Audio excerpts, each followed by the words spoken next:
अगर आज हम कामयाब हो गए तो ज्यादा से ज्यादा आपकी नौकरी जाएगी, अगर कामयाब नहीं हुए तो कम से कम आपकी जान जाएगी। इसलिए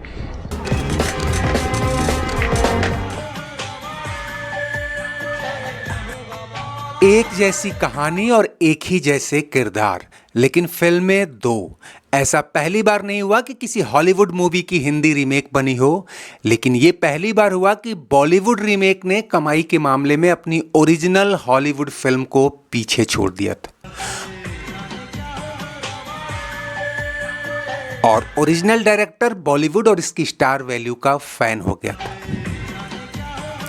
हॉलीवुड के जाने माने डायरेक्टर क्वेंटिन टैरेंटिनो ने जब साल 1992 में रिजर्वोयर डॉग्स बनाई, तब सपने में भी नहीं सोचा था कि 10 साल बाद जब दुनिया इस फिल्म को भूल चुकी होगी, उन्हीं की कहानी और उन्हीं के डायरेक्शन में बनी फिल्म को बॉलीवुड वाले कुछ इस कदर हाईजैक कर ले जाएंगे कि पता ही नहीं चलेगा कि ओरिजिनल कौन सी है और रीमेक कौन सी।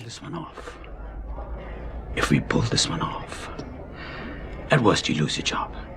If we don't, at best you will be shot. So, दोस्तों, क्वेंटिन टैरेंटिनो को तब दुनिया नहीं जानती थी क्योंकि ये उनकी पहली फिल्म थी, लेकिन कुछ साल बाद ऑस्कर से लेकर ब्रिटिश एकेडमी और गोल्डन ग्लोब तक न जाने कितने अवार्ड जीतकर वो हॉलीवुड के चोटी के निर्देशकों की श्रेणी में आ गए।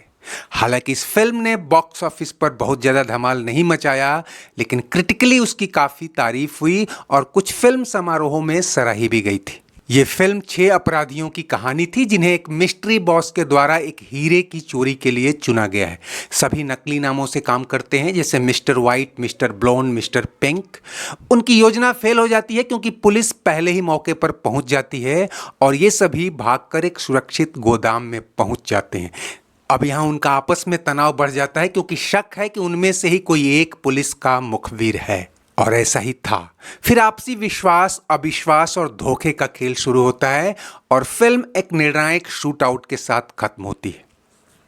साल 2000 के बाद जब प्रतीश नंदी सहित 4 एंटिटीज ने हिंदी में इसकी रीमेक बनाने का फैसला किया और डायरेक्शन की जिम्मेदारी संजय गुप्ता को दी, तो सबसे बड़ी चुनौती यही थी कि अगर इसे हूबहू हिंदी में उतार दिया जाए तो भारतीय दर्शकों के गले नहीं उतरेगी और बहुत ज़्यादा देसीकरण किया गया तो कहानी की तासीर खत्म हो जाएगी। फिर फैसला हुआ कि कहानी में थोड़े बहुत बदलाव और देसी किरदारों को रखते हुए इसे अमेरिकी लोकेशन या कहें कि अमेरिका में ही शूट किया जाएगा। चूंकि कहानी 6 अपराधियों को साथ लेकर चल रही है, ऐसे में कम से कम एक किरदार और उसे प्ले करने वाला एक्टर ऐसा होना चाहिए जो पूरी स्टोरी को लीड कर सके। और इसके लिए चुना गया अमिताभ बच्चन को, जो तब अपने करियर के दूसरे फेज में थे और कुछ और हिट फिल्मों का इंतजार कर रहे थे।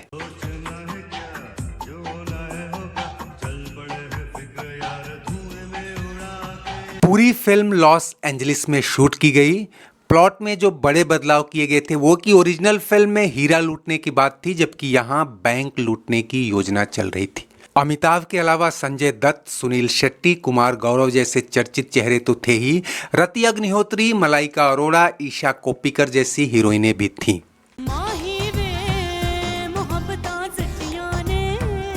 कहानी में होता यह है कि लॉस एंजलिस में आपराधिक रिकॉर्ड वाले भारतीय मूल के 6 लोगों को पुलिस अरेस्ट कर लेती है। बिना सबूत गिरफ्तारी, कड़ी पूछताछ और सख्ती के चलते उनके मन में पुलिस के प्रति गहरी नफरत पैदा होती है और वे एक तरह से बदला लेने के लिए एक ऐसे बैंक को लूटने का प्लान बनाते हैं जहां लॉस एंजलिस पुलिस के लिए भी फंड जमा होता है। यहाँ भी अपराधियों के कोड नेम है और उनकी अपनी प्राइवेट लाइफ है जहां उनसे जुड़ी समस्याएं भी हैं। यशवर्धन यानी अमिताभ बच्चन, जिसे मेजर पुकारते हैं, उसके पास कोई स्थायी नौकरी नहीं है और वो अपनी बीमार पत्नी के साथ रहता है। मार्क इसाक यानी सुनील शेट्टी एक बाउंसर है। एनडी यानी कुमार गौरव एक बेरोजगार सॉफ्टवेयर इंजीनियर है जो तलाक और बच्चे की कस्टडी की समस्या से जूझ रहा है। अज्जू यानी संजय दत्त भी छोटी मोटी चोरियां और वारदात करता रहता है। बाली यानी संजय माजरेकर एक ड्रग पेडलर है और मकबूल हैदर उर्फ मैक यानी लकी अली वो है जिसकी असलियत असल में पूरी कहानी का सेंट्रल आइडिया भी हो सकता है, लेकिन फिलहाल उसे भी उनका साथी ही समझिए। सिक्योरिटी कैमरा, बैंक का वॉल्ट, सब कुछ कंप्यूटर पे चलता है। उसका एक कोड है, उस कोड को तोड़ने के लिए सॉफ्टवेयर इंजीनियर की जरूरत है। मेजर की अगुवाई में बैंक लूटने की योजना बनती है। एक एक बारीकी पर चर्चा होती है, कौन कब क्या करेगा, किसकी जिम्मेदारी क्या होगी। और फिल्म इस सस्पेंस के साथ ही आगे बढ़ती रहती है कि आखिर होगा क्या। बैंक लूट लिया जाता है, लेकिन जैसे ही ये सब बाहर आते हैं इन सब के होश फाख्ता हो जाते हैं। ये सब घिर चुके थे, मानो इनके आने की सूचना पहले ही किसी ने पुलिस को दे दी थी। यहाँ से क्राइम एक्शन का एक छोटा फेज चलता है, एक दूसरे पर शक और विश्वासघात शुरू होता है और आखिरकार फिल्म वहां पहुंचती है जहां सभी अपराधी मारे जाते हैं। उनकी आपसी बातचीत और डायलॉग तो दिलचस्प है ही। मैक यानी लकी अली, जो असल में पुलिस अंडरकवर है, उसका मारा जाना भी क्राइम की दुनिया का कड़वा सच बयां करता है।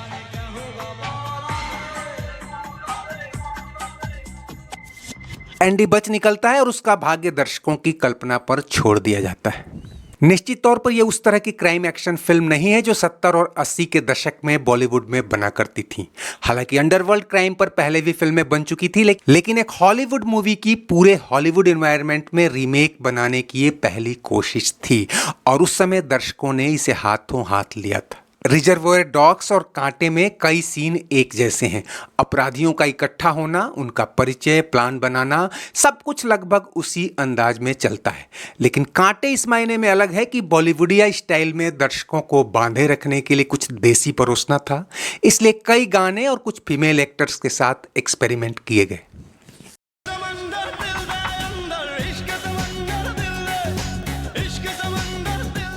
कहते हैं कि जब ये फिल्म बन रही थी उन्हीं दिनों सितंबर 2001 में न्यूयॉर्क में WTC पर आतंकवादी हमला हुआ था, जिसके तुरंत बाद पूरे अमेरिका में कई बंदिशें लग गई थी।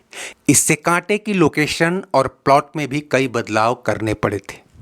खैर, ये फिल्म अपनी स्टार कास्ट, सस्पेंस और थ्रिलर के चलते साल 2002 की तीसरी सबसे कमाऊ फिल्म साबित हुई।